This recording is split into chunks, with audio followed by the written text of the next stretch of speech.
অন্তর্বর্তী সরকারের প্রধান উপদেষ্টা ডক্টর মোহাম্মদ ইউনূস বলেছেন, জলবায়ু পরিবর্তনের কারণে সভ্যতা হুমকির মুখে আছে।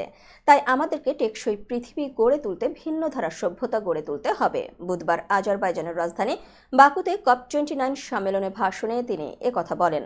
প্রধান উপদেষ্টা বলেন, আমরা এই গ্রহের মানব বাসিন্দারাই এই গ্রহের ধ্বংসের কারণ।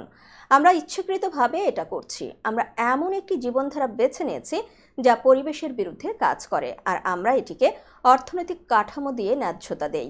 আর এই অর্থনৈতিক কাঠামো আমাদের ধ্বংসের দিকে নিয়ে যাচ্ছে। তিনি আরও বলেন, জলবায়ু সংকট তীব্রতর হচ্ছে। আমাদের সভ্যতা গুরুতর ঝুঁকির মধ্যে রয়েছে, কেননা আমরা আত্মধ্বংসাত্মক মূল্যবোধের প্রচার চালিয়ে যাচ্ছি। একটি নতুন সভ্যতার স্বসংরক্ষিত ও শক্তিশালী সভ্যতার ভিত্তি স্থাপনের জন্য আমাদের বুদ্ধিবৃত্তিক, আর্থিক এবং যুব শক্তিকে সংগঠিত করতে হবে। ডক্টর মোহাম্মদ ইউনূস বলেন, আমাদের টিকে থাকতে হলে অন্য সংস্কৃতি গড়ে তুলতে হবে।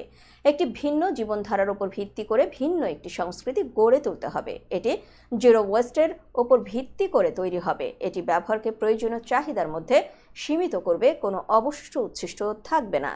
আর এই জীবনধারাও শূন্য কার্বনের উপর ভিত্তি করে তৈরি হবে, যা কোনো জীবাশ্ম জ্বালানি নয়, শুধুমাত্র নবায়নযোগ্য শক্তি। তিনি আরও বলেন, এটি এমন এক অর্থনীতি হবে যা প্রাথমিকভাবে ব্যক্তিগত শূন্য লাভের উপর ভিত্তি করে, অর্থাৎ সামাজিক ব্যবসার উপর তৈরি হবে। একে সামাজিক এবং পরিবেশগত সমস্যা সমাধানের জন্য একটি অলাভজনক ব্যবসা হিসেবে সংজ্ঞায়িত করা হয়।